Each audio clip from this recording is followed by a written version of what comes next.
Dins d'aquesta estratègia clara, consideres interessant que la gent, les empreses, registrin marques a internet, o sigui, els seus propis dominis? Evidentment sí, evidentment, i com a cambra ara ja no ho fem perquè entenem que el tema és més madur i ja hi ha empreses que es dediquen a això, però ara fa 10 anys, per tant estic parlant dels inicis de la xarxa d'internet, un dels serveis que la cambra feia és ajudar les empreses, conscienciar-les i ajudar a registrar el seu nom a internet. Creiem que segueix tenint sentit, i dintre d'aquesta estratègia que dèiem, amb uns objectius clars, si jo ara tinc la botiga amb un nom,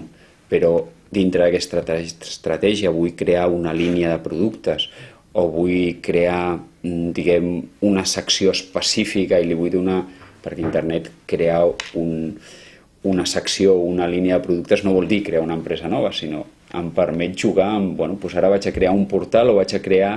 una subhome o el que sigui amb aquest domini, per tant amb aquesta línia, amb aquest disseny, etc. Per tant, amb aquesta previsió estratègica també, si tinc previst certes actuacions d'aquest tipus, evidentment una de les primeres accions és registrar, no? Perquè ens hem trobat amb empreses i en casos de que volen tirar una línia s'han trobat que jo ja està registrat a internet, el seu nom ja no pot fer res, pot imaginar-se un altre domini, però evidentment no podrà canviar, el pot comprar, no? Però és costós. Ja.